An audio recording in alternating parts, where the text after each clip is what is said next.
महाराष्ट्राच्या राजकीय क्षितिजावर सतत अर्जुनासारखं लढणारे, दिव्यांगासाठी लढणारे, उपेक्षितांसाठी लढणारे प्रहार पक्षाचे सन्माननीय संस्थापक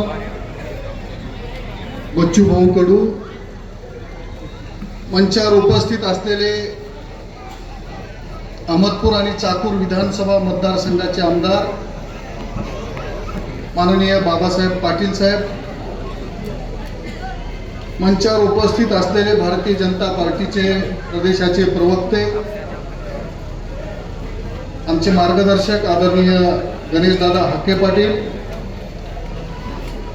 चाकूर नगर पंचायतीचे तरुण नगराध्यक्ष, ज्यांना आपण आता या ठिकाणी ऐकलं, ज्यांच्या डोळ्यासमोर असंख्य स्वप्न आपण आता पाहिलेली आहेत, ते तरुण नगराध्यक्ष कपिलजी माकणे, मंचावर उपस्थित असलेले माजी नगराध्यक्ष मिलिंद महालिंगे, अरविंद बिरादार, मंचावर उपस्थित असलेले सर्व नगरसेवक गोविंदरावजी माकणे साहेब, या ठिकाणी उपस्थित असलेले या नगरपंचायतीचे सर्व पदाधिकारी, पपंजे असतील किंवा सर्व पदाधिकारी, या ठिकाणी उपस्थित असलेले सर्व पत्रकार आणि चाकूर शहरातील अत्यंत जबाबदार असलेल्या सर्व नागरिक बंधू आणि भगिनी, आज या ठिकाणी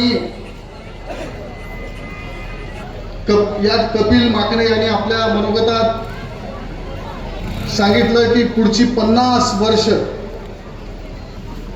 या चाकूर शहराला पाणी कमी पडणार नाही याची व्यवस्था त्यांनी केलेली आहे.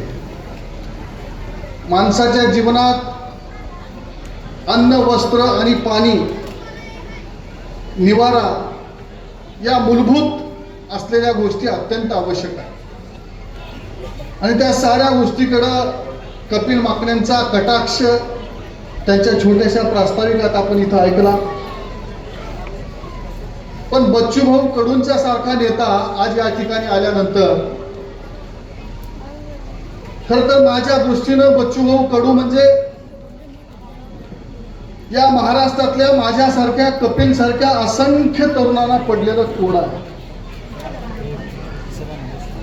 हा योद्धा 4 वेळा विधानसभेत निवडून गेल्यानंतर खरं तर महाराष्ट्रात 2014च्या निवडणुकीत, 2019च्या निवडणुकीत मोदी लाटेत सुद्धा, भारतीय जनता पार्टीच्या लाटेत सुद्धा स्वतःच्या कर्तृत्वानं प्रचंड मताने विधानसभेत जाऊन सामान्य माणसासाठी त्या ठिकाणी जेव्हा लढत असतो ते पाहिल्यानंतर आम्हालाही वाटतं यांच्यासारखं आम्ही जगलं पाहिजे, यांच्यासारखं आम्ही काम केलं पाहिजे.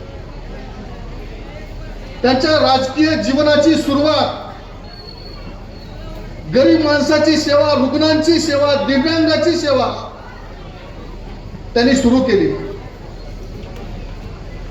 एका मित्राला हार्टचा अटॅक आला, ऑपरेशन करायचं आहे, त्याच्या घरी पैसे नाहीत, मुंबईला घेऊन जातात काय?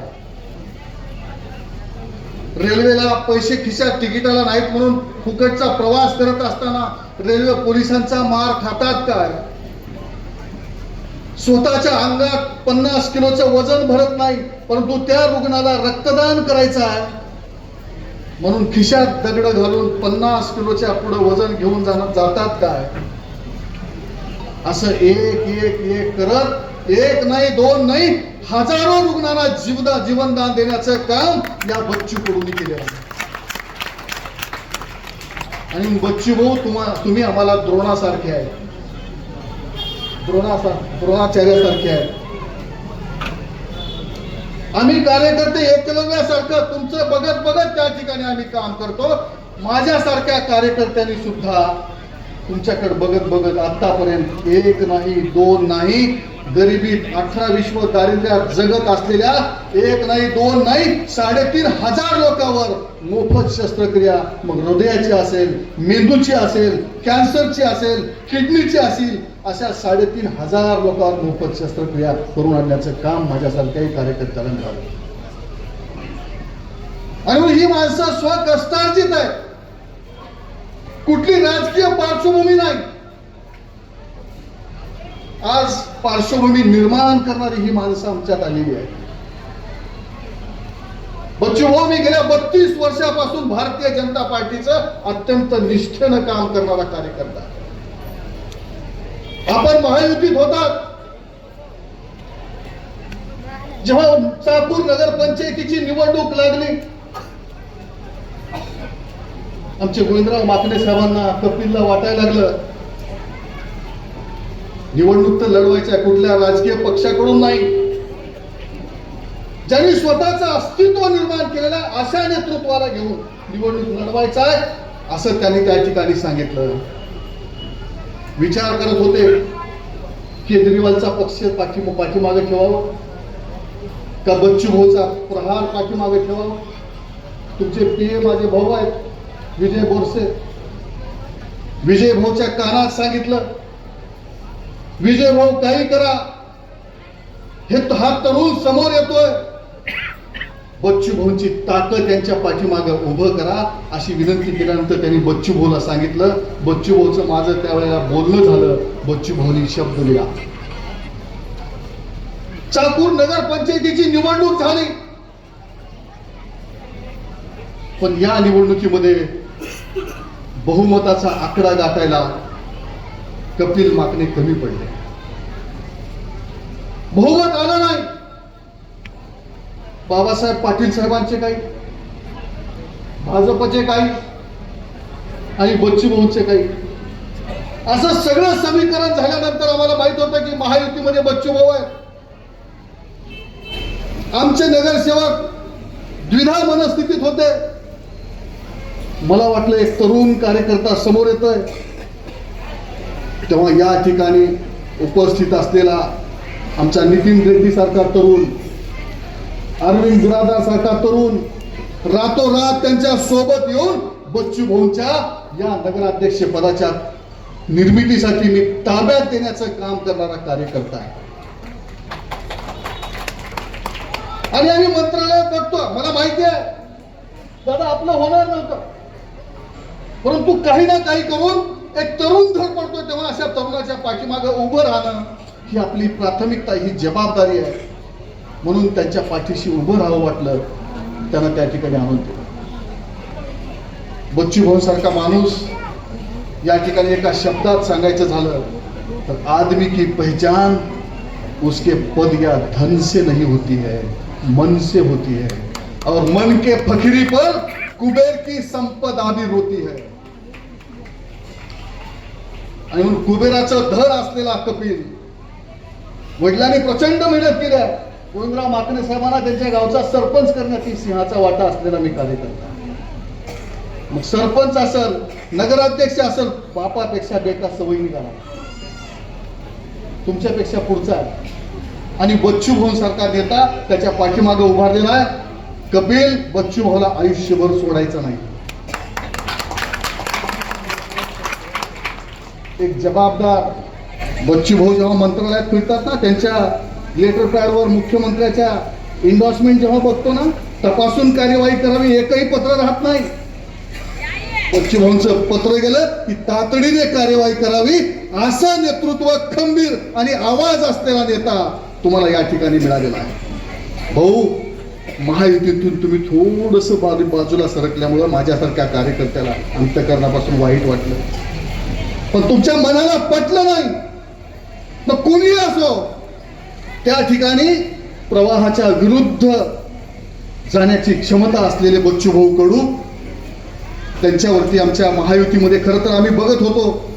तुम्ही गुवाहाटीला गेलात, नेतृत्व तुम्ही करत होतात, आल्याबरोबर आम्हाला वाटत होतं की एखादा कॅबिनेट मंत्रीपदाचा दर्जा तुम्हाला मिळेल. पण तो आमचा विषय नाही. आमच्या नेतृत्वाने काय ठरवलं माहित नाही, त्यात मी अधिक खोलावर जाणार नाही. पण भाऊ, काही झालं तर तुमच्यासारखी माणसं, लोकांसाठी जगणारी माणसं आज समाजामध्ये दुर्मिळ होत असताना आम्ही पाहतोय.